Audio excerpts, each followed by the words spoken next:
hermanos, continuamos con las enseñanzas de Lucas. Les estaba diciendo que estamos en el último año, en el año de la oposición. Jesús ya sabe que le queda poco tiempo, que va a partir y que tiene que dejar un grupo de personas discipuladas, capacitadas, con unas directrices claras, con un conocimiento claro. Y si bien el Señor está enseñando todas estas cosas y realmente los discípulos no están comprendiendo con claridad todo, de hecho ellos empezaron a comprender las cosas después cuando vino el Espíritu Santo en Pentecostés, porque aún cuando hablaron con Jesús, que Jesús estaba ascendiendo, y en el libro de Hechos dice que la pregunta que le hicieron fue si iba a restaurar el reino a Israel. O sea, esa pregunta demuestra que por mucho que el Señor se esforzó en explicar los principios y la naturaleza del reino que él estaba estableciendo, ellos no entendían. Y eso es importante que lo tengamos en cuenta, porque nosotros nos demoramos en entender, hermano, nos demoramos en entender. De pronto decimos, ay, el Evangelio de Lucas, ya me lo sé. No, hermano, cuando nosotros estudiamos los Evangelios cada día, cada momento, por enésima vez descubrimos que hay principios espirituales del reino de Dios con los cuales no nos hemos familiarizado, con los cuales no estamos en sintonía, porque vivimos conforme a los principios del mundo. Entonces es importante que nosotros entendamos todo este esfuerzo que el Señor está haciendo, tratando de derribar lo que se ha establecido en las mentes de las personas y establecer una nueva forma de pensamiento, una nueva forma de ver las cosas, una nueva forma de sentir. Entonces, todas las enseñanzas a partir de aquí son supremamente importantes. El Señor advierte acerca de la levadura de los fariseos, que nos enseñaba que era la hipocresía, es decir, que tengamos mucho cuidado porque esta levadura puede contaminar nuestra fe, nuestra vida en Cristo Jesús. Podemos llegar a estar contaminados con hipocresía religiosa. Eso es supremamente importante. También dice que no deben temer al hombre. Estamos en el capítulo 12 de Lucas. Capítulo 12 de Lucas. Estoy recapitulando lo último que vimos la semana pasada. En el capítulo 12, el versículo 4, Jesús habla o explica que es necesario para que nosotros estemos en el reino de los cielos, o sea, pertenezcamos al reino.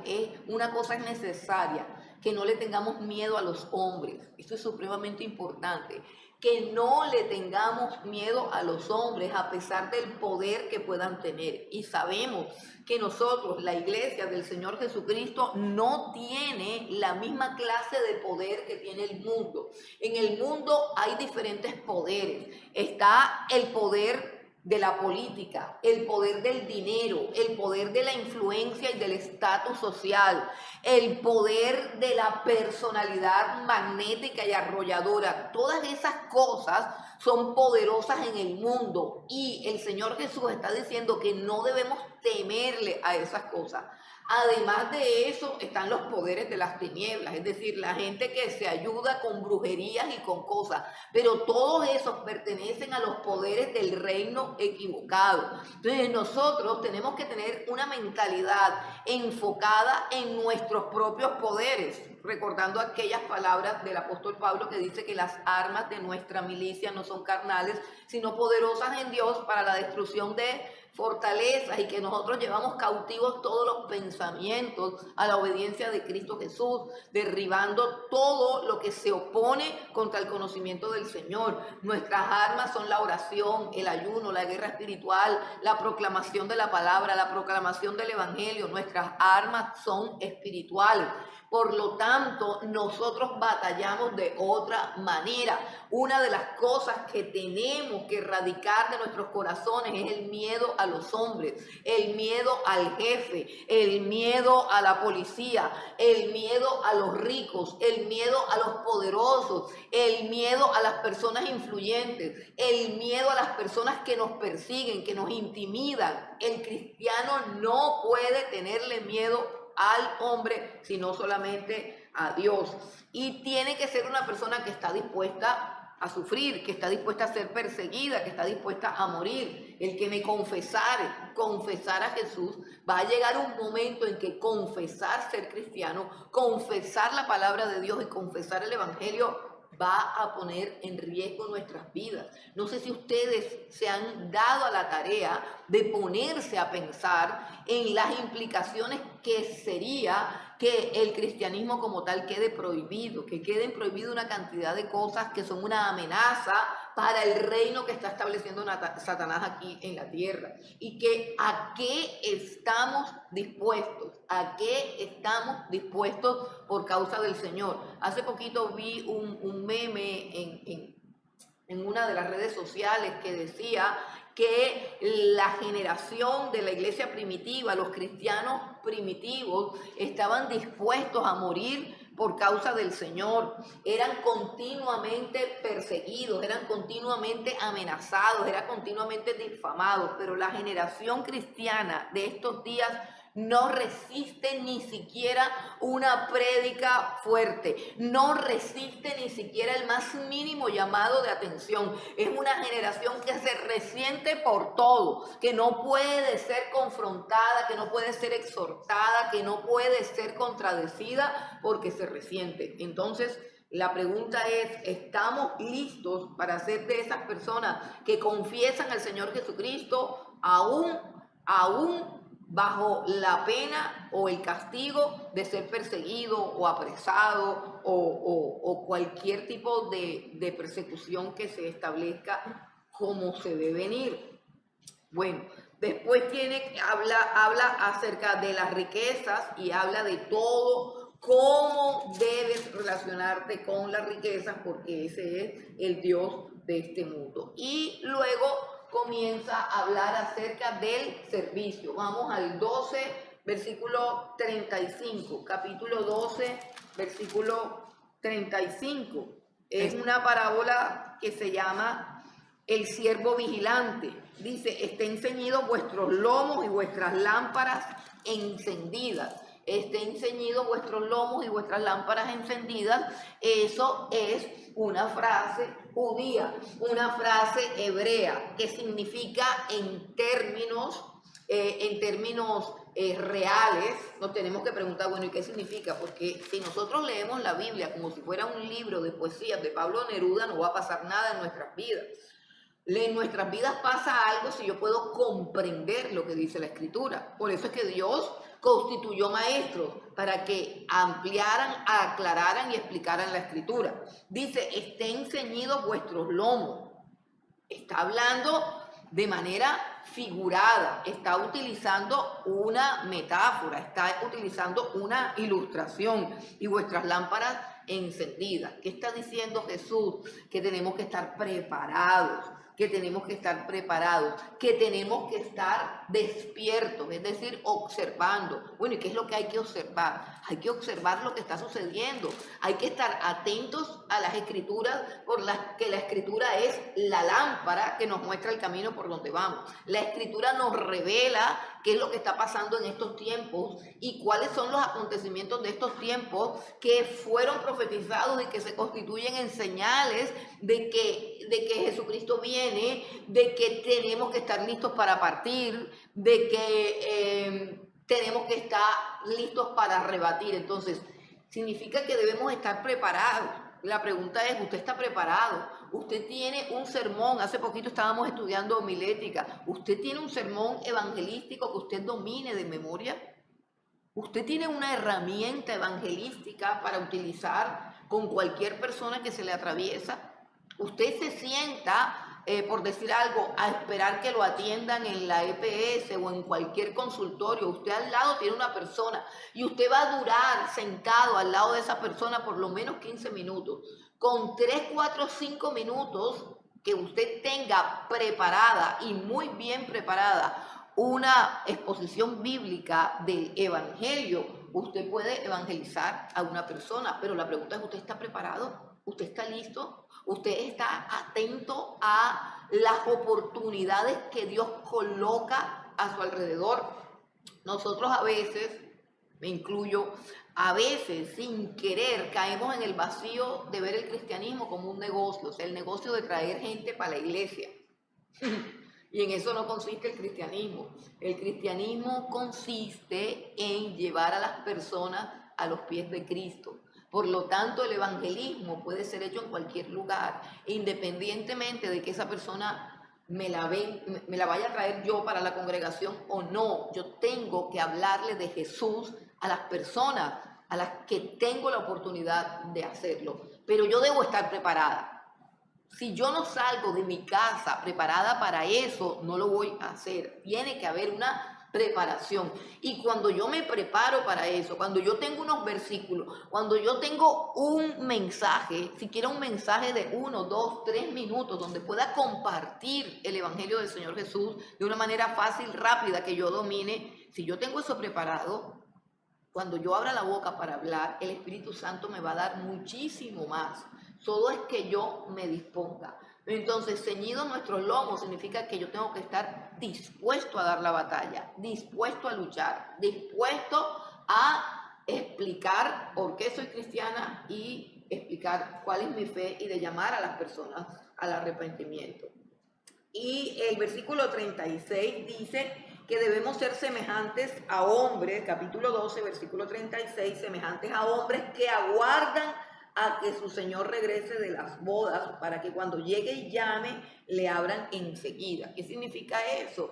Que tenemos que estar expectantes del Señor Jesucristo, que tenemos que estar pendientes del Señor Jesucristo. Estar pendientes del Señor Jesucristo es estar pendientes de todo lo que hay alrededor, es estar pendientes de lo que Él habla a través de su palabra. Yo se los digo, las congregaciones,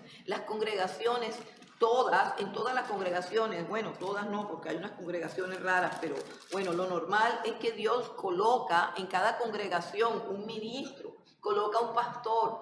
Ese ministro, ese pastor ha sido puesto como un mensajero entre Dios y usted. Es la persona encargada de interceder por usted. Es la persona que es portadora del mensaje que es propicio a las necesidades de usted. Cada congregación tiene diferentes miembros y cada miembro tiene una necesidad diferente. Y Dios envía su revelación a las congregaciones, revelación o palabra, más bien. Envía su palabra, su luz, su iluminación, la envía a través de los pastores que están a cargo de esas congregaciones. ¿Qué significa estar pendiente del Señor? ¿Qué significa estar alerta? Que usted sepa qué es lo que se está predicando, que usted entienda que el mensaje no es un relleno para cumplir con una actividad dominical, sino que el mensaje es una palabra que Dios está dando a tu vida para que organices algo en tu vida, en tu actividad, para que hagas algo que de pronto no estás haciendo. Entonces dice que debemos estar expectantes de que el Señor Jesús viene. Ese pensamiento debe llenar nuestros corazones. Ahora, si nosotros estamos expectantes de que el Señor Jesús viene, pero que no sabemos la hora a la hora que viene, o sea que nos puede sorprender, entonces nosotros vamos a estar haciendo ¿qué cosa? El versículo 41 dice que hay una parábola que se titula El siervo infiel. El siervo infiel. ¿Qué es ese siervo infiel? Fue un hombre que sabía que su amo podía venir en cualquier momento y hizo todas las cosas.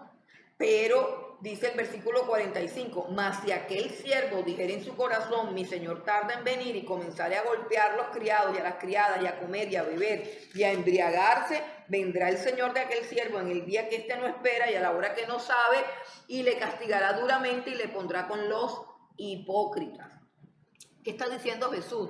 Que a todos nosotros Dios nos ha comisionado algo, a todos nosotros, tanto a los pastores, a los ministros, a los profetas, a los que alaban, a los que cantan, a los que tienen voz, a los que tocan instrumentos, a los que hacen el aseo, a los que disipulan, a los que dirigen a los niños, a los que tienen el grupo de la intercesión. La actividad que te fue asignada lo que te fue entregado, por ejemplo, una de las cosas que nos fue entregado a todos es la labor de interceder por todos. O sea, la labor de interceder por la iglesia es una responsabilidad que ha sido dada a todos. Todas esas responsabilidades que son las actividades propias de ¿qué? De un mayordomo. Nosotros somos mayordomos. ¿Qué es un mayordomo? Un mayordomo es alguien que administra los bienes ajenos. Eso es un mayordomo. Un mayordomo administra algo que no le pertenece a él. Nosotros somos administradores de cosas que le pertenecen a Cristo. La primera cosa que nosotros administramos es su palabra, su evangelio, el conocimiento del camino de la salvación. Nos ha sido dado, ese es un tesoro que nosotros tenemos, la capacidad de traer luz a los que están en tiniebla, el mensaje glorioso del evangelio. Recuerdan al apóstol Pablo: no me avergüenzo del evangelio porque es poder de Dios para salvar al judío, al griego, al gentil. O sea, tenemos un mensaje y tenemos un poder, o más estrictamente hablando, tenemos un mensaje que tiene poder, un mensaje que tiene poder para cambiar la eternidad de una persona. Y en eso somos mayordomos, porque no es el evangelio mío, ni es el evangelio de Lucas, ni el de Mateo, sino es el evangelio de Jesucristo, el que nos fue entregado a nosotros y del cual tenemos que dar cuenta. Cada cosa que aprendo no es para yo decir: ay, sí me gusta, ay, qué chévere. No, cada cosa que aprendo es un legado espiritual que yo tengo que administrar para la gloria de Dios y del cual voy a dar cuenta. Eso es estar ceñidos los lomos, eso es estar la lámpara encendida, que yo tenga presente que en cualquier momento, ya sea porque suene la trompeta y Cristo venga, o porque me dé un tucutú y me muera allá mañana, o porque me mate un carro, o por lo que sea, porque el cristiano no debe mirar la muerte como: ¡ay, no digan eso! ¿Qué? Si el apóstol Pablo decía: para mí el vivir es Cristo y el morir es ganancia. Yo al único que le tengo miedo es a las EPS, a las clínicas, pero a la muerte no, porque la muerte es la reunión con Jesús. Lo único que tengo miedo es que se equivoquen de pastilla y lo vuelvan a uno loco. Esto sí le tengo miedo yo, pero a la muerte no, porque Jesucristo venció la muerte. Y la muerte es algo que le puede llegar a todo el mundo en cualquier momento. ¿Y qué es la muerte? La muerte es que voy directico a enfrentarme con el Señor Jesucristo y ajá, ¿qué hiciste con lo que te di? Eso es estar apercibido. Esa es la manera como debo vivir. Me entregaron muchas cosas y de lo que me entregaron a todos, lo primero que nos han entregado es el evangelio. ¿Qué estoy haciendo con el evangelio? Estoy haciendo lo mismo que hizo aquel hombre que recibió solamente un talento y lo escondió, lo enterró. ¿Qué estoy haciendo con el evangelio que yo conozco? ¿Está enterrado? ¿Está escondido? ¿No se lo comparto a nadie? Eso es mayordomía y de eso yo tengo que dar cuentas. Entonces, después de eso, pasemos al capítulo 13. Al capítulo 13, porque no podemos leer todo, estamos haciendo un recorrido por las principales enseñanzas. Y Jesús habla del arrepentimiento. Una de las cosas que Jesús tiene que derribar de la conciencia de los seres humanos es este sentimiento de creer que somos buenos.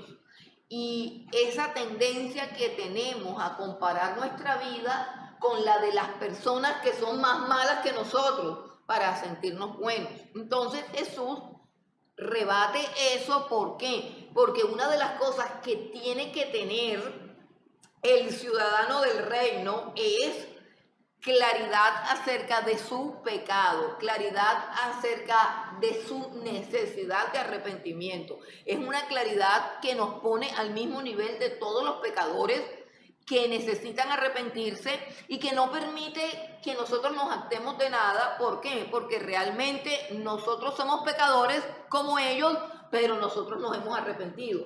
De tal manera que ya el énfasis no sería en un señalamiento con el dedo del pecado de los demás, sino más bien en la proclamación de la necesidad de que todos nos arrepintamos. O sea, que los pecadores se arrepientan, así como nosotros como pecadores un día también nos arrepentimos. Entonces, en el capítulo 13, el Señor Jesús está tratando con ese tema. Vamos a leer 13 del 1 al 5.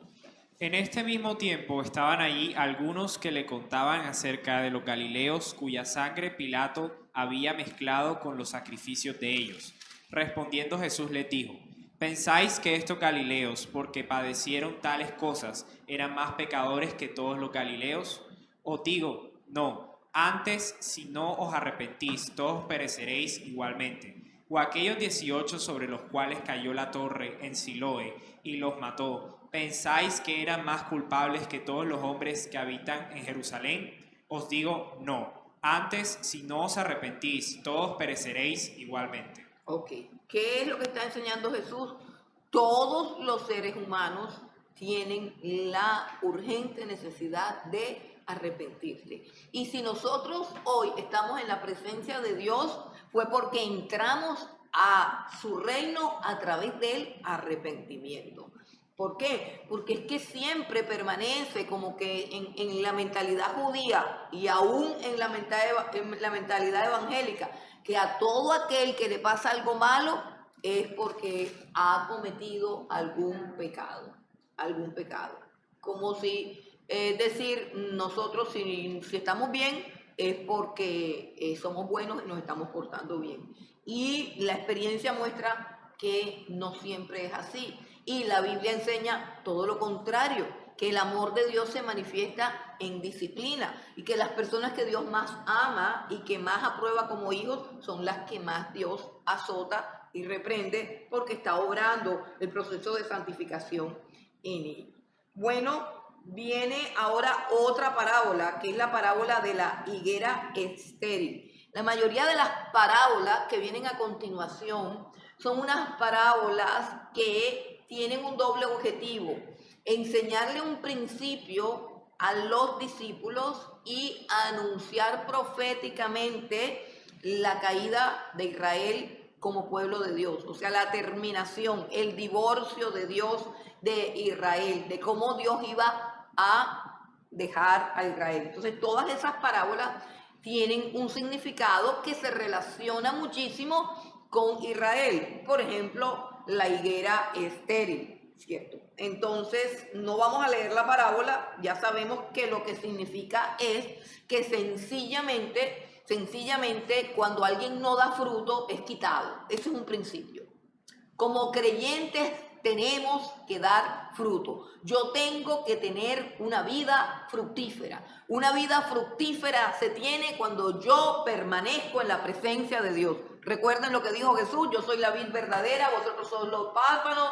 Todo el que permanece en mí lleva mucho fruto, porque separados de mí nada podéis hacer. Así que para que Dios me sostenga, me sustente y me afirme como pueblo de Dios, yo tengo que dar fruto. Y para poder dar fruto, tengo que estar en la presencia de Dios. No importa cuántas horas al día tú labores, tú tienes que tener intimidad con el Señor, porque si no tienes intimidad con el Señor y si no permaneces en Jesús, como enseñó en la parábola de la vid verdadera, dice: y si mis palabras permanecen en ustedes, o sea, si yo no permanezco en la presencia del Señor y si las palabras del Señor no permanecen en mi mente y en mi corazón, entonces no doy fruto. Y todo árbol que no da fruto será cortado. Todo árbol que no lleva fruto será cortado.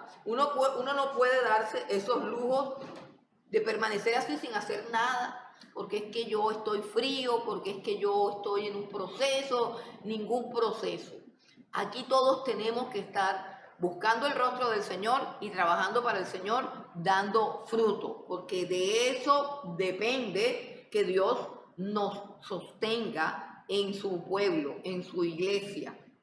Dios dice claramente, y en contra de cualquier otra creencia, el Señor Jesucristo enseñó que todo el que no da fruto es cortado.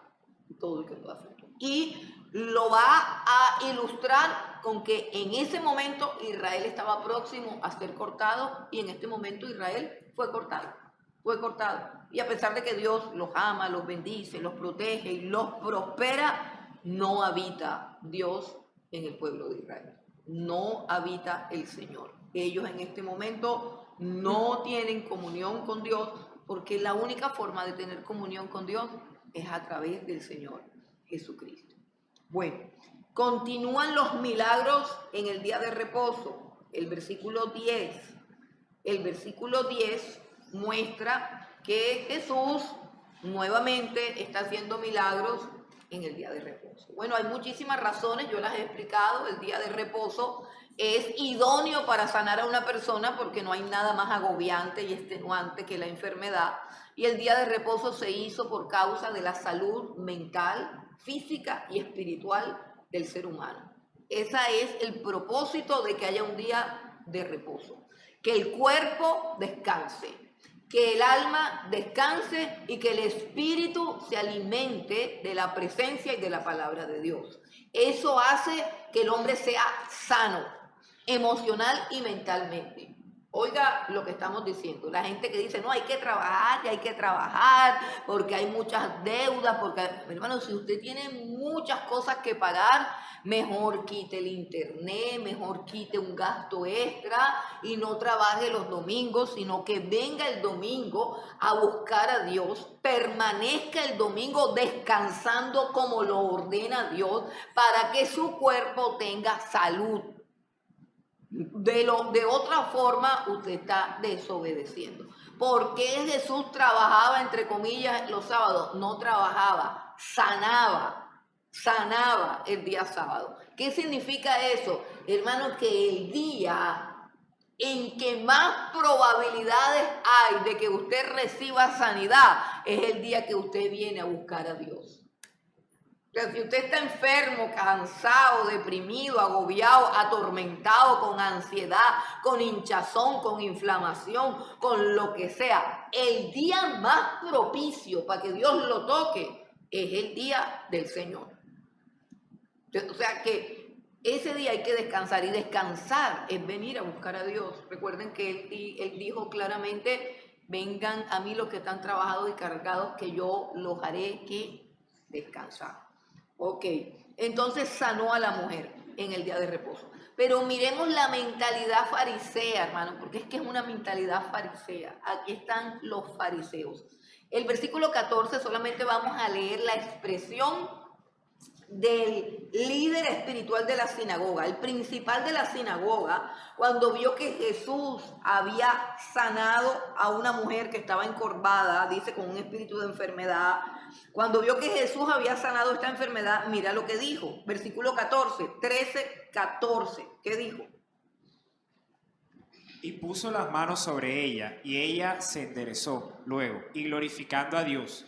Pero el principal de la sinagoga, enojado de que Jesús hubiese sanado en el día de reposo, dijo a la gente, 6 días hay en que se debe trabajar en estos, pues venid y sed sanados, y no en día de reposo. Yo no sé si usted logra captar la hipocresía.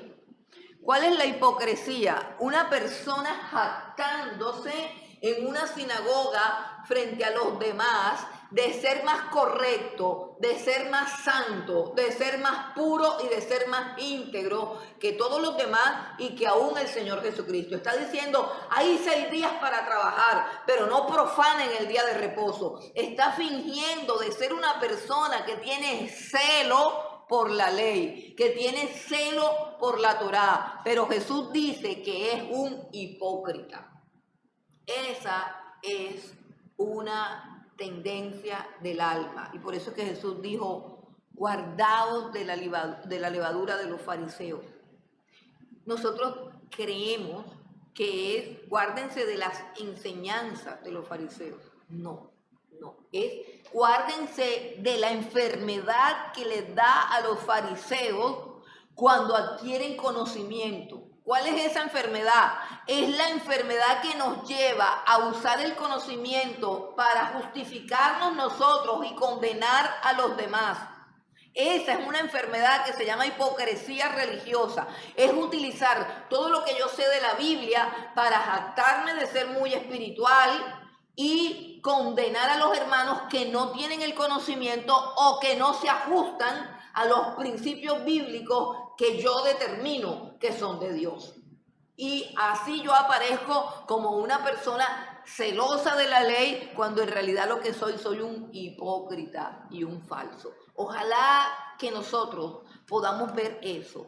Primero, detectarlo en nuestras propias vidas, porque yo sí puedo identificar con facilidad el espíritu fariseo, el espíritu que condena, el espíritu que señala al pueblo de Dios por cosas tontas, por cosas superficiales, porque no estamos hablando del pecado en sí como tal, sino de que esto no es así, como cuando le decían a Jesús, él no debe ser un hombre de Dios porque está permitiendo que una prostituta lo toque y le bese los pies. Ese hombre no debe ser de Dios. Hermano, y muchas veces nosotros podemos pensar de la misma manera. Por eso Jesús dice guardado. Guardado significa tengan mucho cuidado, tengan mucho cuidado. Pero nosotros lo hemos entendido como tengan cuidado con los fariseos. No. Tengan cuidado con que nos dé a nosotros la misma enfermedad de los fariseos. Que nos dé a nosotros la misma enfermedad de los fariseos. ¿Cuál es la enfermedad de los fariseos? Estar diciendo que yo soy espiritual y que los demás no, porque ese era el show que estaba formando el principal de la sinagoga. Un show de trabajen cuando es para trabajar, pero este es el día del Señor. Eso es una hipocresía. Bueno, entonces Jesús lo confrontó de una manera muy clara. Jesús era un confrontador muy claro y le dijo en su cara, hipócrita, cada uno de ustedes no desata en el día de reposo su buey o su asno del pesebre y lo lleva a beber. Lo que está diciendo es que no importa que sea día de reposo, nadie está dispuesto a quedarse sin el burrito, nadie está dispuesto a quedarse sin su animalito, nadie está dispuesto a que el animalito se muera de sed, nadie está dispuesto a perder en el día de reposo. Bueno, pienso que todas esas cosas están claras. Entonces, vamos a el siguiente punto, que es una parábola que habla acerca del crecimiento interno y externo del reino. Crecimiento interno y externo del reino. Eso está en el capítulo 13, 18 al 21, donde comparan al reino de los cielos con un grano de mostaza o con una medida de levadura. Vamos al versículo 18. Parábola de la semilla de mostaza. Dice, ¿a qué es semejante el reino de Dios y con qué lo compararé? Semejante al grano de mostaza que un hombre tomó y sembró en su huerto y creció y se hizo árbol grande y las aves del cielo anidaron en sus ramas. Está hablando del crecimiento externo, por así decirlo, como del crecimiento numérico, es decir, lo que estaba comenzando con 12 hombres iletrados, con 12 hombres que no tenían poder ni económico ni político, lo que estaba comenzando con 12 hombres que ni siquiera comprendían con claridad lo que estaba pasando, 12 hombres llenos de prejuicios, de complejos, de limitaciones y de defectos. Y si no, miren a Pedro, que te cargaba con un cuchillo. Ustedes se han puesto a pensar qué tipo de persona era el apóstol Pedro, que tenía un cuchillo, andaba con un cuchillo. Entonces, siendo ya el último tiempo, el apóstol Pedro cortaba orejas. Entonces, podemos pensar que él no estaba listo para ser el líder de aquel reino que estaba por comenzar. Y si ese era el líder principal, ¿qué podemos esperar de los otros? Y uno de ellos era un tramposo, un traidor. Entonces, ¿Qué está diciendo Jesús? Que así es el reino de Dios. Comienza como una semilla de mostaza, pero luego se hace un arbusto grande que termina siendo bendición para muchas aves del cielo. Eso en cuanto a la propagación del reino como tal. No desprecies nunca un versículo bíblico, un instante, un segundo, un minuto en el que puedas compartir la palabra de Dios, porque la semilla de mostaza siempre dará su árbol fuerte y frondoso. Y luego lo compara a una medida de levadura. En el versículo 20 dice: ¿a qué compararé el reino de Dios? Es semejante a la levadura que una mujer tomó y escondió en 3 medidas de harina hasta que todo hubo fermentado. Entonces, ¿qué es la levadura? Uno esconde la levadura en la harina, ¿cierto? Y no tienen, es una propiedad de la levadura, uno no tiene que revolver y revolver, sino que simplemente la levadura va leudando toda la masa. ¿A qué se refiere eso? A el crecimiento interno. Esto ya se refiere al crecimiento del reino de Dios en tu vida, en tu corazón. Comienzas recibiendo un versículo bíblico, comienzas recibiendo un mensaje de la palabra de Dios, y si tú lo permites, es decir, si tú permites que la palabra de Dios entre en tu corazón, y si tú permites que la palabra de Dios entre a todas las áreas de tu vida, toda tu vida va a ser transformada. Toda tu vida va a ser transformada. ¿Por qué? Por la palabra de Dios. Nosotros llegamos a los pies de Cristo ofreciéndole a Cristo solamente un área de nuestra vida, un pedazo de nuestra vida. Por lo general le ofrecemos la parte donde están los problemas, la parte que nosotros consideramos que está mal administrada. Por ejemplo, si yo tengo un matrimonio que está mal, entonces yo vengo y me relaciono con el Señor Jesucristo a partir de las falencias de mi matrimonio. Pero yo nunca le entrego al Señor las cosas que yo creo que están bien, que yo creo que las estoy manejando correctamente. Entonces, a eso se refiere el reino de los cielos, que la palabra de Dios, que es esa medida de levadura, tiene que leudar toda la masa. La palabra de Dios tiene que permear toda tu vida. Tú tienes que permitirle a la palabra de Dios entrar en todas las facetas de tu existencia. En el área laboral, la palabra de Dios tiene que gobernar la manera como tú trabajas. La palabra de Dios tiene que gobernar la manera como te relacionas con tu jefe, la manera como hablas de tu jefe, la manera como hablas con tus compañeros, la manera como realizas tu trabajo. Tiene que estar gobernada por la palabra de Dios, porque ya tú no tienes una relación con el hombre, sino una relación con Dios. Ya tú tienes una investidura espiritual, y a donde tú vas, eres un embajador del Señor Jesucristo, eres un embajador de otro reino. Repito, donde tú estás trabajando, eres un embajador del reino de los cielos. Por lo tanto, tu conversación, tu actuación, tu conducta y la manera como tú te relacionas tiene que ser muy diferente a las demás personas. Eso te va a acarrear, por un lado, persecución, pero por otro lado, vas a ser una persona que lleva el reino de los cielos a todos los lugares donde Dios te envía.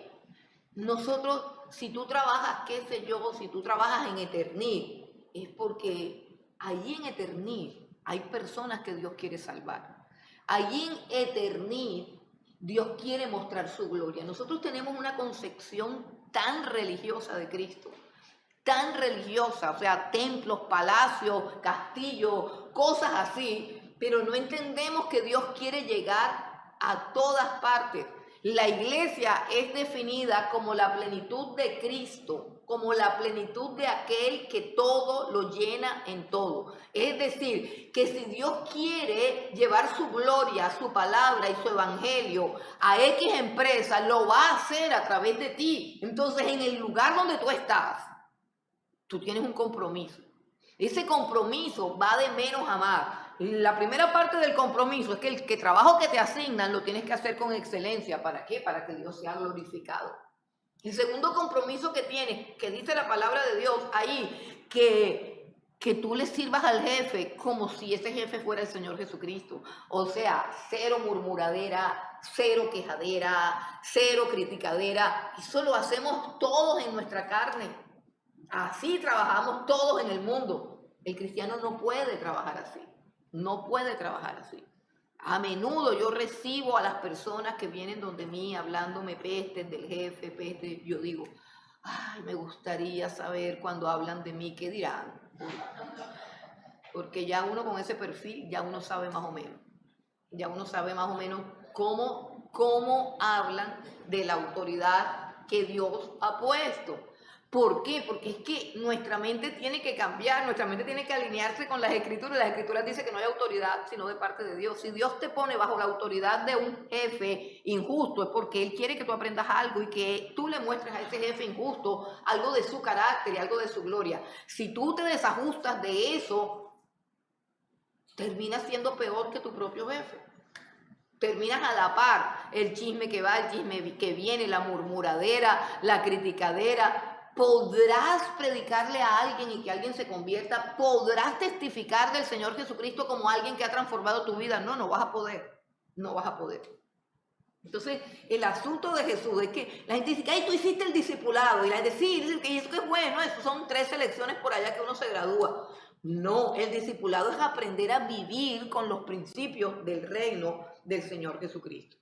Bueno, entonces continuamos con el crecimiento interno y externo, y ahora en el capítulo 15, pasamos al capítulo 15, bueno, ahí hay otra parábola que es la parábola de la gran cena. Esa es una parábola que también es un anuncio profético de que Israel, que había menospreciado la invitación de Dios a través de Cristo Jesús, porque estaba ocupado en otras cosas, iba a ser rechazado y no iba a disfrutar de esa gran cena. Mientras que los cojos, los ciegos, los mancos, esa parábola de la gran cena que hay ahí, que me imagino que ya se la leyeron, porque para eso son los cuadernillos, para que usted lea la escritura y cuando venga aquí sepa de qué estamos hablando.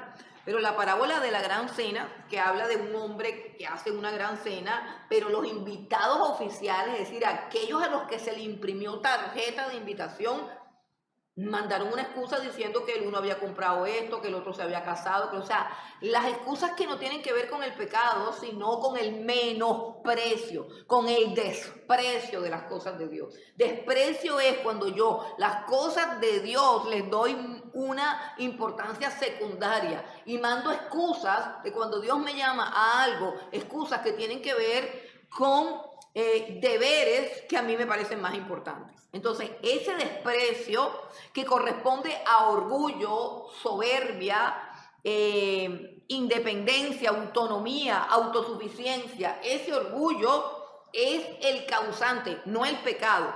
Es ese orgullo, es el causante de que Israel sea excluido.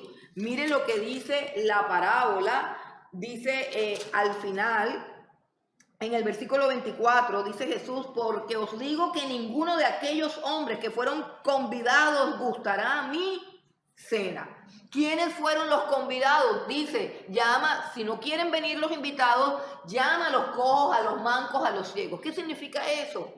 Llama a la gente que está desvalida, llama a la gente que no tiene ese orgullo, que no tiene esa autosuficiencia, esa gente que se siente incompleta, esa gente que se siente desprotegida, esa gente vulnerable, que no tiene ese tipo de soberbia, ese tipo de orgullo. Llámalos y que se llene mi casa. El reino de los cielos será un reino donde los que tendrán acceso serán los humildes. Al reino de los cielos quizás muchas veces entraremos a través de nuestros problemas, a través de nuestras crisis, a través de nuestras derrotas. El corazón del ser humano es quebrantado, es humillado y como consecuencia de eso decide buscar a Dios. Por lo general, cuando estamos satisfechos y plenos, no buscamos a Dios. Tiene que haber un vacío, tiene que haber una necesidad, tiene que haber una carencia, tiene que haber un quebrantamiento, y Dios utiliza todo eso ¿para qué? Para invitarnos a ¿qué? ¿A resolvernos los problemas? No, para invitarnos a su banquete. ¿Cuál es el banquete? El banquete de su palabra, el banquete de su perdón, el banquete de su gracia, el banquete de su presencia, el banquete de todas sus promesas. Y los problemas siguen igual. Solo que los problemas ya no son motivo ni de amargura, ni de frustración, ni de inseguridad, ni de debilidad.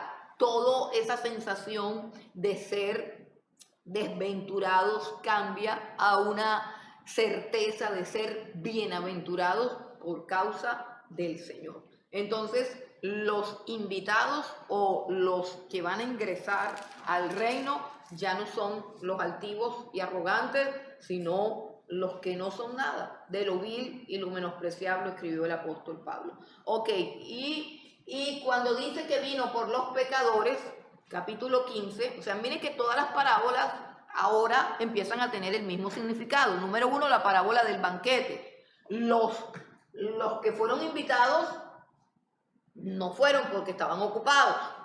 ¿Quiénes son esos invitados en esa parábola? El pueblo de Israel. Muy bien. ¿Quiénes son los cojos, los mancos, los ciegos? Todos nosotros los gentiles. Ok, listo. Y eso comienza así. Ahora vienen 3 parábolas que tienen el mismo significado. Capítulo 15. Ahí están las 3 parábolas. Obsérvelas, mírelas. La primera se llama la oveja perdida. La segunda se llama la moneda perdida. Y aquí se equivocaron en el título, porque realmente se tenía que llamar el hijo perdido, ¿cierto? Entonces son 3 cosas que se perdieron. Primero fue una oveja, después una moneda y después fue uno de los hijos. Entonces, ¿a cuenta de qué el Señor Jesús cuenta esas parábolas? El capítulo 15, versículos 1 y 2 dice por qué Jesús contó esas parábolas. Y al leer capítulo 15, versículos 1 y 2, entendemos a quién van dirigidas y cuál es el sentido de esas parábolas. Dice, se acercaban a Jesús, ¿quiénes? Los publicanos y los pecadores para oírles. Ese es un grupo de personas que corresponde ¿con qué? Con los mancos, los cojos y los ciegos, que no estaban invitados, pero que terminaron yendo en la parábola anterior, ¿cierto? Ok, se acercaban a Jesús, ¿por qué? Porque están siendo invitados. En la parábola, el dueño de la fiesta o del banquete manda a un mayordomo, ¿cierto? Pero ahora es el Espíritu Santo el que está haciendo que esta gente, cojos, mancos y ciegos, o sea, pecadores, publicanos, se acerquen a Jesús para oírle. ¿Por qué? Porque los otros no lo quieren oír, lo quieren matar. Pero aquí están los otros, o sea, los que tienen tarjeta de invitación oficial, versículo 2. Y los fariseos y los escribas, ¿qué hacían? Como siempre, lo mismo de siempre. Lo que ellos saben hacer. Los fariseos y los escribas murmuraban diciendo, a los pecadores recibe y con ellos come. Y dice, entonces fue cuando él refirió esta parábola. ¿Cuál? Es una sola, pero tiene 3 escenas. En la primera está perdida una oveja. Y él dice, ¿quién de ustedes que se le pierde una oveja no deja las 99 y va a buscarla? ¿Estás diciendo? ¿Quién dice? No.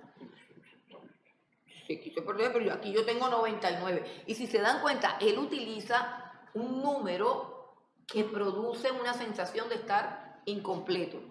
Porque suponte que fueran 97 ovejas y se perdió una, quedan 96. No da como esa sensación. O sea, ¿cuántas ovejas tenías? 90 y pico. Pero cuando uno dice, no, es que yo tengo 100 ovejas y se me perdió una, entonces uno queda así como que no. Algo se descompletó.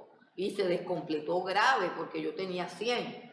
Y lo mismo sucede con la moneda. Dice 10 dracmas. No dice, ay, tenía 8 dracmas y le quedaron 7. No, utiliza un número que tiene que ver con algo que está completo, con una cifra circular que de repente le falta un pedazo y no podemos estar tranquilos hasta no completar el círculo, hasta no tener todo completo.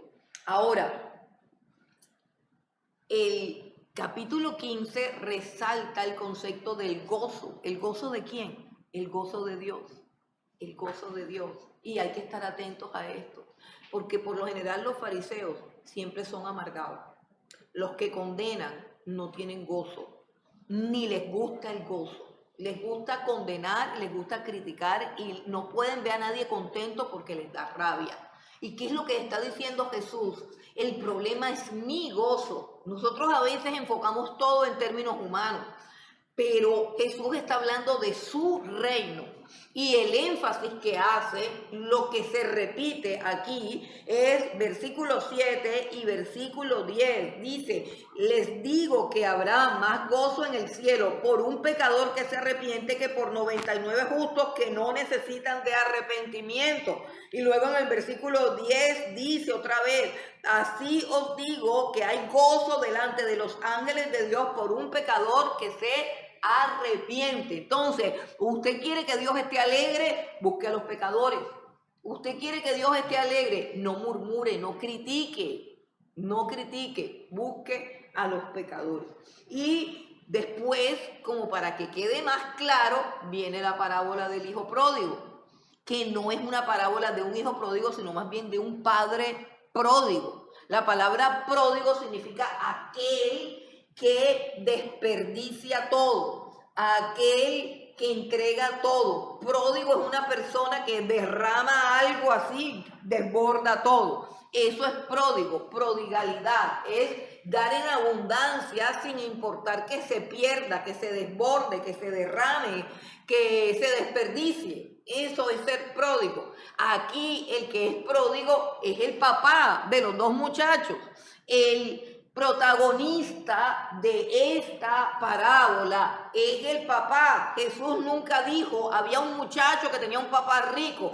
Jesús dijo, un hombre tenía 2 hijos. Y otra vez hay 2 grupos de personas, o dos hijos. Un hijo mayor y un hijo menor.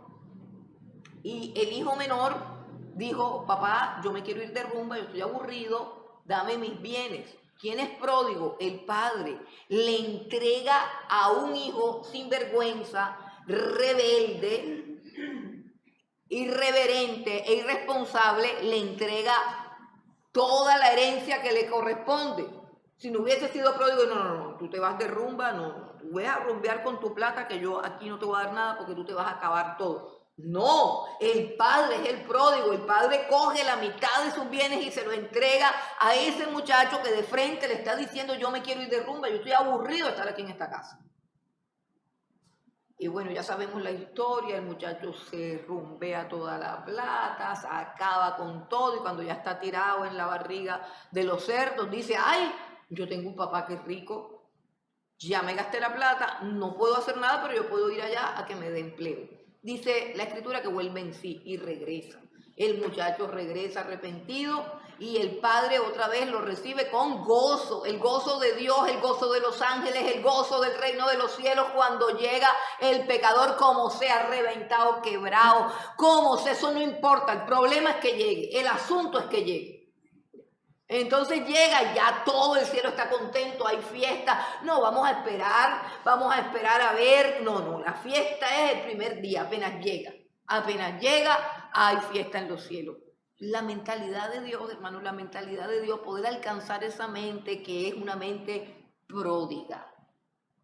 La mente de Dios es pródiga, se desborda en bendiciones, en amor, en gracia, para todo el mundo. Para todo el mundo, para el que la quiere y para el que no la quiere, para el que la aprovecha y para el que no la aprovecha. El sembrador salió a sembrar tremenda semilla. Dice, la semilla es la palabra de Dios, sí, pero la tiró junto al camino, la tiró por la tierra, la tiró por todas partes.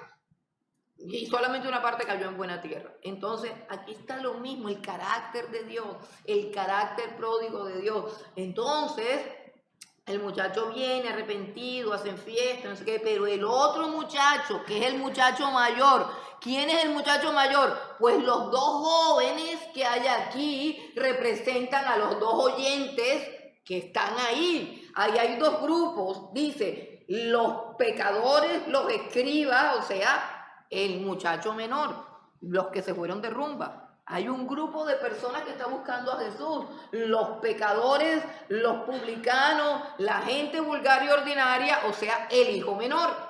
El hijo menor está buscando a Jesús y ellos están ahí. La parábola es para los dos. Y está el hijo mayor. ¿Cuál es el hijo mayor? Israel, representado en los fariseos y los escribas. Están allí. Los dos hijos están allí. Jesús le está diciendo a ellos, miren lo que pasa. Cuando llegan el hijo menor y le hago fiesta, el otro, el hijo mayor, que siempre está aquí, que tiene todo, le da rabia y no quiere entrar a la fiesta, a pesar de que él es muy correcto. Y eso es lo que dice. Yo siempre me he portado bien. Siempre me he portado bien. ¿Sí lo ve? Hipócrita, religioso. Siempre me he portado bien. Y tú a mí no me has dado ni un cabrito. ¿Y qué le dice el padre? Niño, pero si todo lo que yo tengo es tuyo. Si tú no te has comido el cabrito, esas son amarguras tuyas. Y eso es lo que pasa con los santurrones, eso es lo que pasa con las personas legalistas que viven un evangelio de amargura, de condenación, de poner el dedo en la llaga, de condenar a todo el mundo, de andar mirando para ver si el que fue se vistió, si no se vistió, si se lo tomó o no se lo tomó, si llegó caminando de frente o caminando de lado, todo el tiempo condenando, todo el tiempo sancionando. Y nunca pueden sonreír, nunca pueden ser felices. Y el hijo menor decía, no voy a entrar al banquete, no quiero entrar porque tú eres un Dios injusto, porque tú recibes a los pecadores. Es lo que le estaban diciendo los escribas. Es lo que le estaban diciendo los escribas. Y el muchacho, el hijo mayor, que son los escribas y los fariseos, está diciendo, no quiero entrar a la fiesta porque yo nunca me he podido comer un cabrito. ¿Y por qué nunca te has podido comer un cabrito? Es decir, ¿por qué nunca has gozado de los bienes de Dios? Porque tú tienes un corazón mezquino y tú crees que Dios es mezquino. O sea, tú tienes un concepto equivocado. Aquí hay dos hijos que ninguno de los dos conocía a su padre. Ninguno de los dos conocía a su padre. Y en eso consiste la parábola, en que podamos conocer el amor de Dios que se desborda hacia los santurrones, hacia los pecadores, hacia toda criatura que lo pueda recibir. Una gracia que se desborda, que se desperdicia a veces, porque se derrama aún sobre personas que no la saben valorar y que no la saben aprovechar. Y lo peor de todo eso es que finalmente, o sea, sacando la cuenta de todo este asunto, ¿quién fue el que disfrutó la fiesta? El pecador, el malo. ¿Quién alegró el corazón del Padre? ¿Quién trajo alegría al cielo? El que venía de acostarse con la prostituta. Es cierto que esto es como raro, es que, hermano, a veces pasamos por los evangelios así, pero permitir que el evangelio entre en tu mente y derribe los conceptos que tú tienes, porque sabes que el pecado va a aumentar. De hecho, el pecado está aumentando. Y lo que debe aumentar en la iglesia no es la condenación, sino la gracia. Para que tú puedas con todos esos pecadores, tú tienes que conocer la gracia. Tú tienes que ser un hermano mayor, cambiar la película, hacer un cambio a la película, entonces tú eres el hermano mayor y cuando veas a tu hermano menor, al borracho, a la prostituta, al homosexual, entrando a la fiesta de Dios. Así de chévere. Y tú que llevas años portándote bien. Ni un vinito te tomas y ese llega casi borracho. Y él viene a adorar con libertad. ¡Aleluya! Gloria a Dios. Tú estás ahí amargado. esa es la historia de la iglesia. A veces no conocemos el corazón de Dios. A veces no conocemos el corazón de Dios. Continúan las parábolas. Vino por los pecadores 15 del 1 al 32 y creo que ahora vienen más parábolas acerca del reino. La parábola del mayordomo infiel. Pero cuando yo estaba preparando la clase, el Espíritu me redarguyó de que yo hago todo y ustedes no hacen nada. Entonces el Espíritu Santo me dijo, haz grupos de trabajo. Entonces yo dije, ay Señor, y los que están ahí ¿en dónde que están? En el YouTube. Yo dije, no sé. Entonces vamos a hacer grupos de trabajo. Y vamos a comenzar por aquí, nos vamos a enumerar del 1 al 7. Así rápidamente. 1, y acá, hermano Donato, diga 2. 3, 4, 5. Atrás, Isabela Carelli. Ok. 1. Atrás. 3, 4, 5.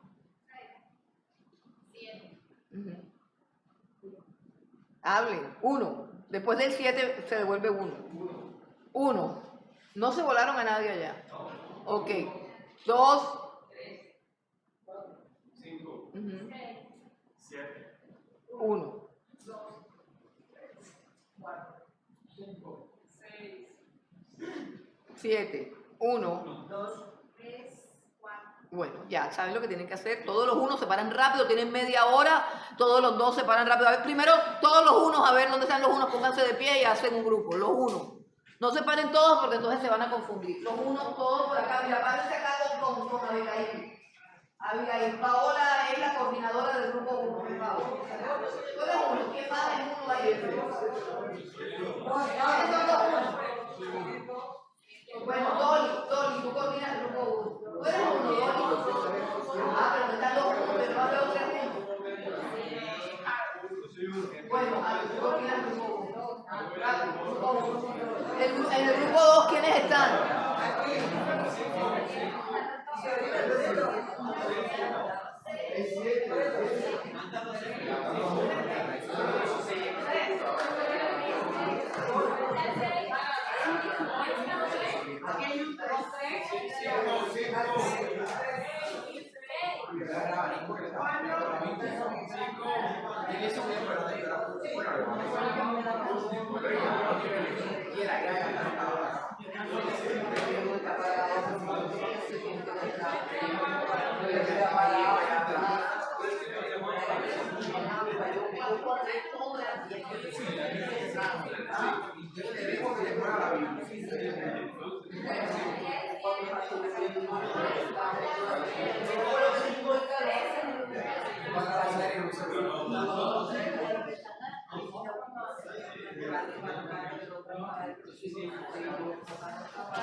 Bueno, todavía están contando. No sé qué estaba comenzado a hacer la tarea. A ver, grupo 1, el mayordomo infiel, capítulo 16, del 1 al 13. El mayordomo infiel, capítulo 16, del 1 al 13. Uno rápido que copie y le diga a los demás. Bueno, el número 2, el rico. No, espérate. Sí, el rico y Lázaro. Número 2, ¿dónde está el 2? Grupo 2, ok, a ustedes les corresponde el rico y Lázaro, capítulo 16, versículos 19 al 31. Número 3, el siervo inútil, ¿dónde está el 3? El siervo inútil, capítulo 17, del 7 al 10. Número 4, la viuda y el juez injusto, capítulo 18, del 1 al 8. ¿Por qué grupo vamos? 4. Bueno, grupo 5. Grupo 5, las 10 minas, capítulo 19, del 11 al 27. ¿Cuál es el grupo 5? Ok, las 10 minas, capítulo 19, del 11 al 27. Grupo 6, el fariseo y el publicano, capítulo 18, del 9 al 14. ¿Dónde está el grupo 6? Capítulo 18, del 9 al 14. Y grupo 7, me imagino cuál es. Ok. Los labradores malvados, capítulo 20, del 9 a 18. ¿Qué tienen que hacer? Un resumen de la parábola que no dure más de un minuto. Échame el cuento en un minuto. Y luego la enseñanza principal de la parábola. Las parábolas tienen una enseñanza principal, no tienen un pocotón de enseñanza. Una enseñanza principal esposada en un principio. No van a exponer ni van a hacer una disertación teológica terrible porque no hay tiempo para eso. Van a contar la parábola en un minuto y luego van a extractar en una frase cuál es el principio o la enseñanza de la parábola.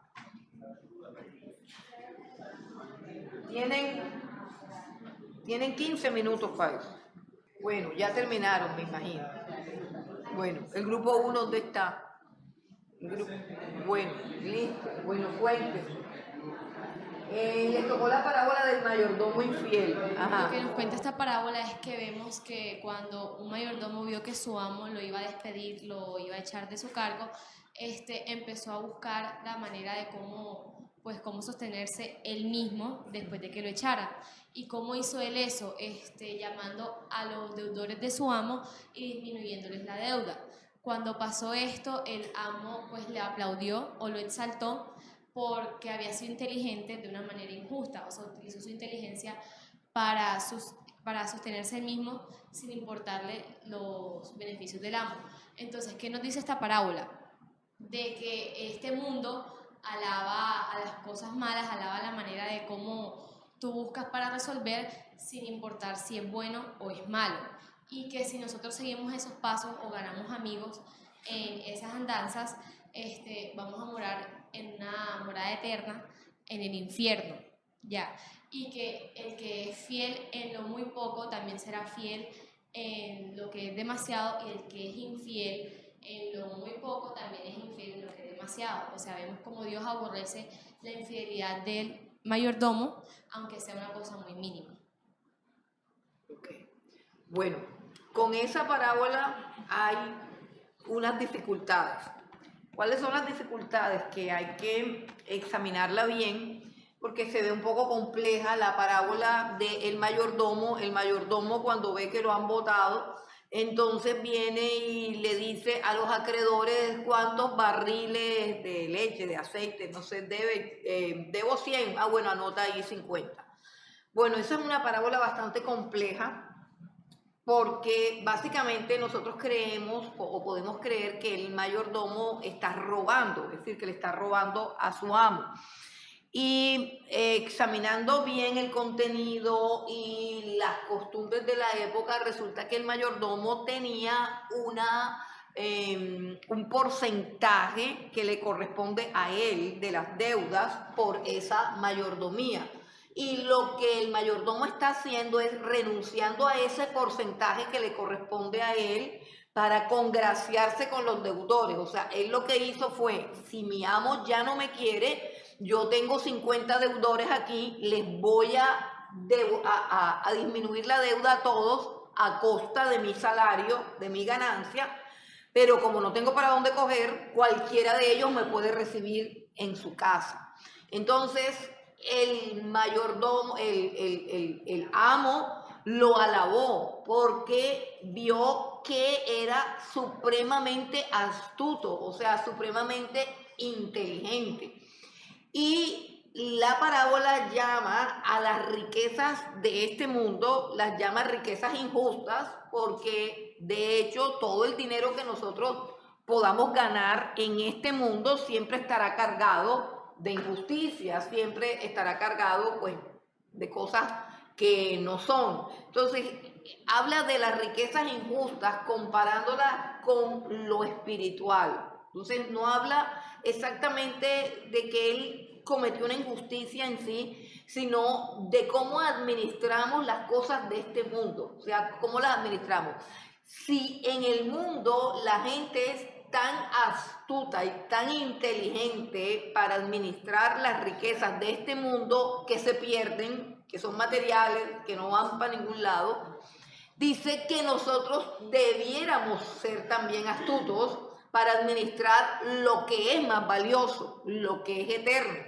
Y al final la parábola dice que debemos ganar amigos mediante las riquezas injustas. ¿Dónde es que está el texto de la parábola? 16. Al final la parábola, déjenme y la miro, que de pronto es la más difícil de todas, porque todo el mundo pregunta acerca de esa parábola. 16.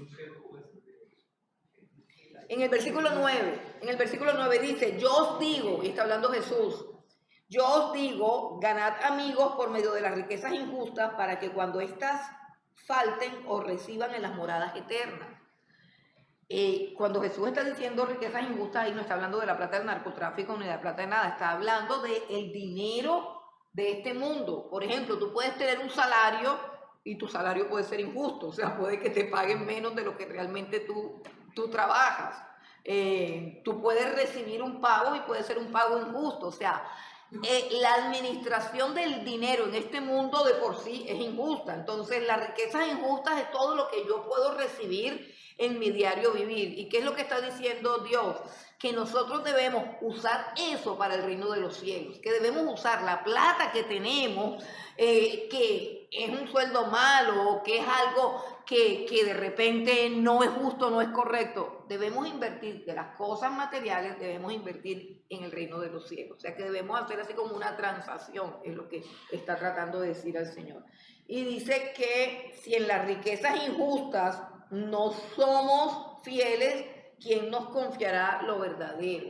Es decir, que si nosotros no somos fieles manejando las cosas de este mundo, el dinero, los recursos, las cosas de la vida normales, cómo vamos a manejar las cosas espirituales, como los dones espirituales, como la palabra de Dios, como esas cosas. Entonces, eso es lo que más o menos está tratando de decir, o sea, comparar la astucia del mundo y que nosotros podamos utilizar esa astucia, esa sabiduría para las cosas espirituales, para las cosas del reino.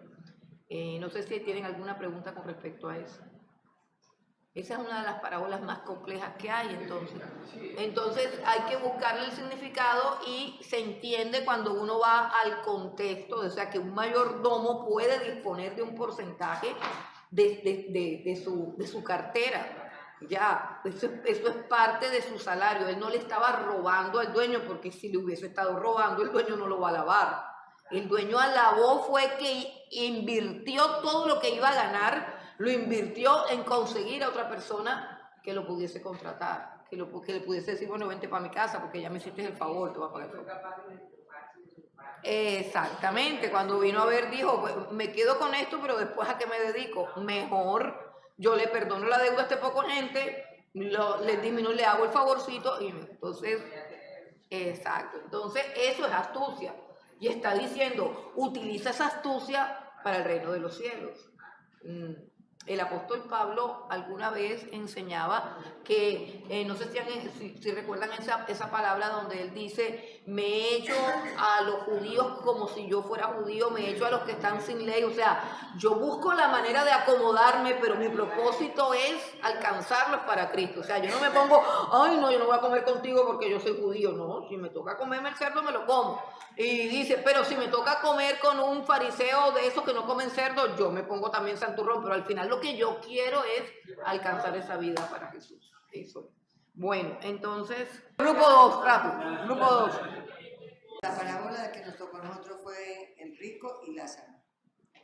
El resumen de esta parábola es que ambos aquí en la tierra eran dos hombres, ¿no? El rico y Lázaro, y ambos murieron.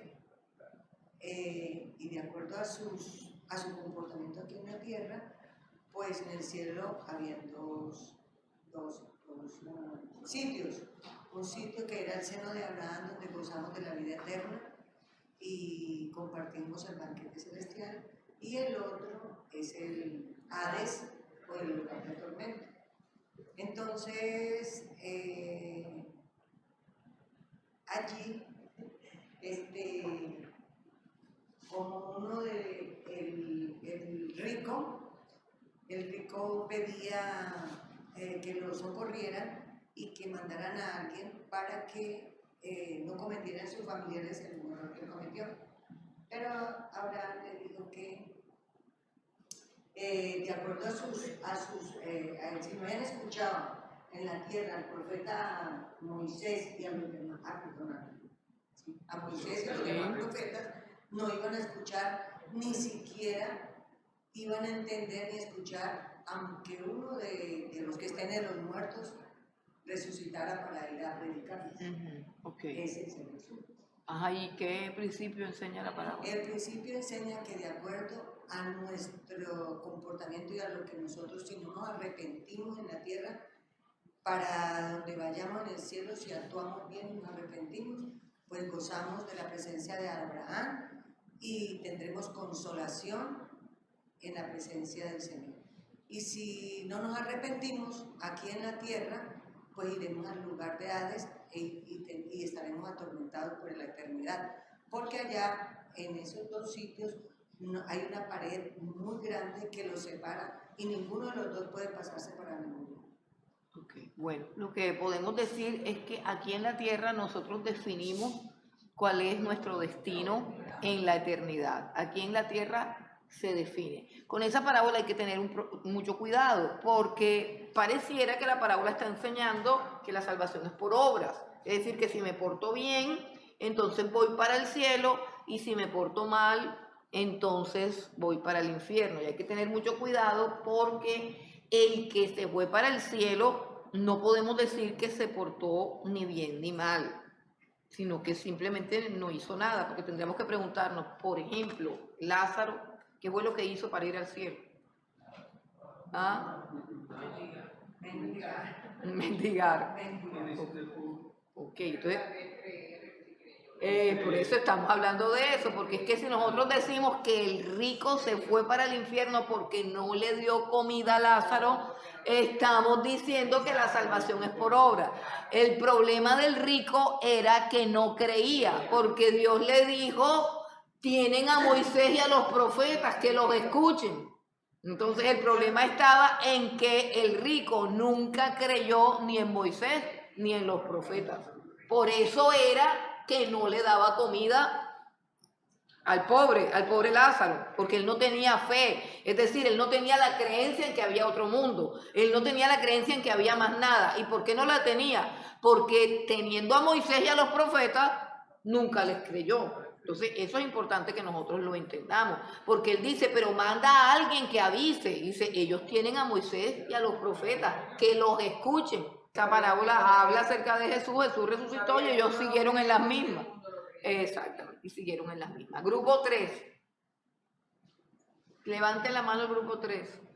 Un amo o una persona que tiene autoridad, donde el siervo se sujeta a esa autoridad y habla de exigencias, de obediencia. El siervo acá, al cumplir la obediencia... ¿Cuál siervo? ¿El siervo inútil? Sí. Okay. Al cumplir el siervo las funciones, sí, que le da el amo, de alguna manera se siente que tiene esa exigencia de que está haciendo bien las cosas. Pero va más allá la parábola, nos está diciendo que nosotros no tenemos que, por tener la obediencia, pedir recompensa sobre eso. Hay un principio que vimos acá que fue la humildad, que debemos reconocer la soberanía de Dios, ¿sí? Porque el hecho de que nosotros pues le sirvamos a Él no quiere decir que Él nos va a cumplir con lo que le estamos pidiendo. Hay una soberanía sobre la voluntad que Él tiene y que nosotros nos debemos sujetar a esa voluntad de Él. Y que por último es agradable y perfecta para nosotros. Ok. La enseñanza de la parábola del siervo inútil tiene que ver con que realmente nosotros lo que hacemos al servir a Dios es hacer lo que Él nos pone a hacer. Es decir, ustedes recuerdan que el apóstol Pablo escribe en Efesios que somos hechura suya, creados en Cristo Jesús para buenas obras, las cuales Él preparó de antemano para que anduviésemos en ellas. Es decir, nada de lo que nosotros hacemos puede ser motivo de jactancia, porque todo lo que nosotros hacemos es lo que Él diseñó para nuestras vidas. El que hace lo que le toca hacer no tiene ningún mérito, porque hace lo que simplemente le tocó hacer. El apóstol Pablo escribió también acerca del Evangelio, cuando dice que él predica el Evangelio, pero no predica el Evangelio de cualquier manera, que él predica el Evangelio esforzándose por predicarlo bien, que él no da palmadas al viento, al aire, que el asunto no es predicar el Evangelio porque él dice, ay de mí si no predico el Evangelio. O sea, yo tengo que predicar el Evangelio porque me dieron el Evangelio y me dieron la capacidad de predicarlo. Es decir, Dios me creó, me dio el Evangelio, me dio la capacidad de predicar el Evangelio. Entonces él dice, ay de mí si no lo predico. Es decir, yo no puedo decir, oh, prediqué el Evangelio. No, te dieron el Evangelio y te dieron la capacidad de predicar y te pusieron la gente a la cual predicar. O sea, ay de ti si no predicas. Eso no tiene ningún mérito. Entonces él escribe acerca de que los galardones no van a ser porque tú ejerzas el don que te dieron, sino por la manera como lo ejerciste. La manera como lo ejerciste. Entonces por eso él dice, yo predico el Evangelio, pero no como quien golpea al viento. Y por eso es que cuando veo a un judío me hago el judío. Cuando decir yo me transformo, yo hago como un camaleón, yo me esfuerzo de 1000 maneras, porque realmente la recompensa la podré tener si hago más allá de lo que me tocó. Más allá de lo que me tocó. Okay. La parábola que nos tocó fue el de la viuda y el juez injusto. La parábola habla sobre que una viuda estaba ante un juez que era injusto, que no temía al Señor y que, bueno, ella, sabiendo el poder que tenía para concederle la petición, ella le insistió bastante hasta que lo irritó. Y entonces viene la enseñanza en la siguiente parte, que es que cuánto más no será Dios para conceder estas cosas,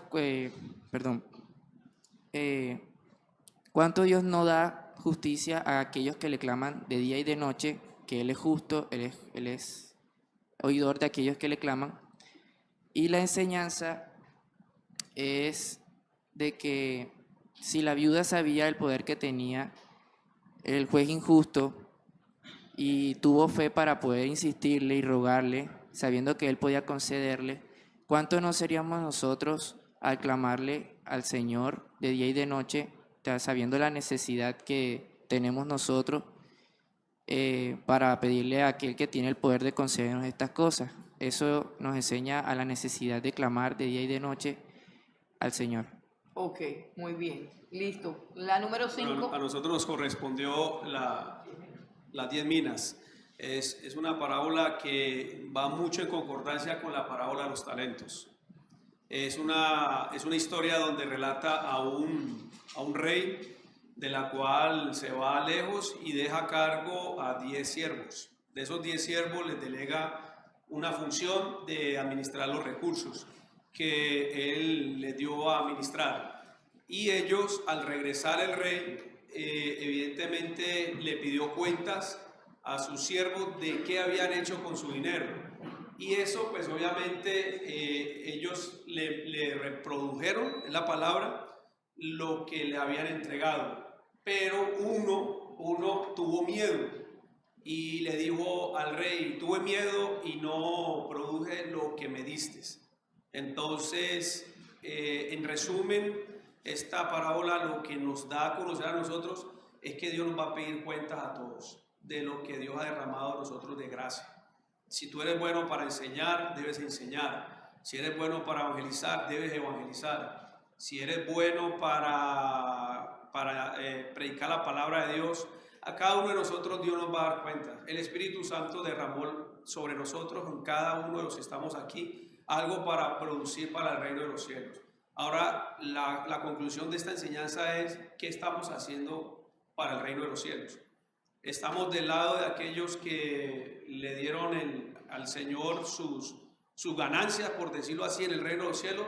¿O somos aquellos creyentes que definitivamente tenemos miedo de predicar la palabra de Dios o no lo hacemos porque estamos ocupados y que tú sabes que Dios te va a pedir cuenta de eso que el Señor nos entregó a nosotros. Entonces, esta parábola de las 10 minas nos confronta a todos los creyentes a decir, o nos ponemos las pilas para predicar el Evangelio, el tiempo se acerca, Cristo viene pronto, Él nos va a pedir cuentas qué estamos haciendo con lo que el Señor nos entregó.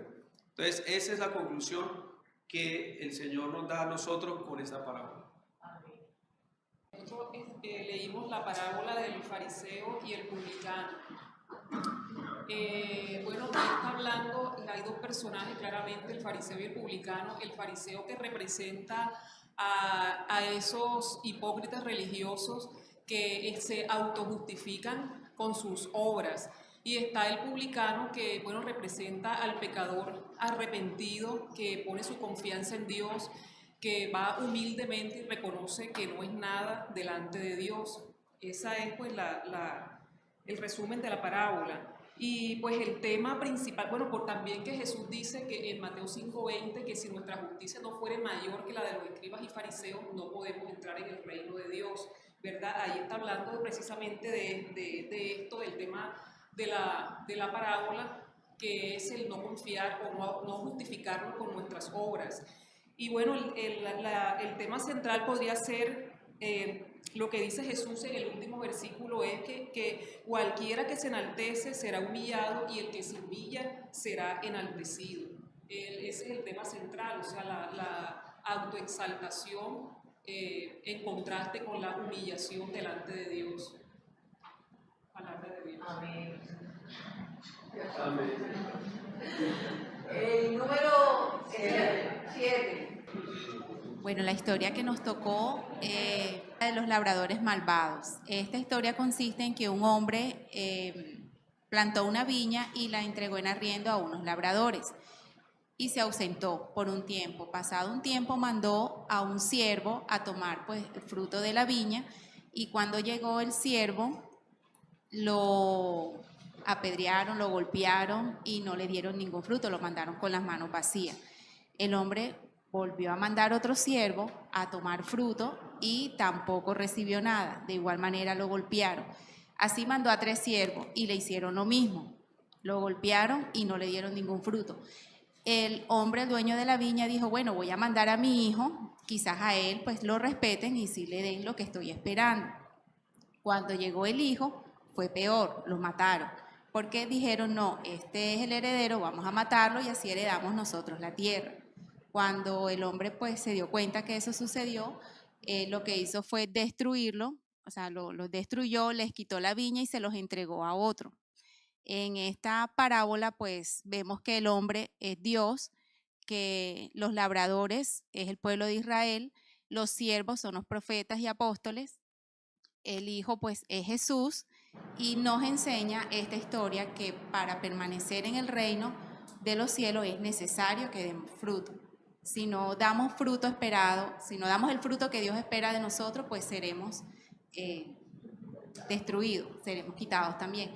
Y el fruto es los frutos del Espíritu Santo, que es bondad, dominio propio, mansedumbre, eso es lo que Dios espera de nosotros.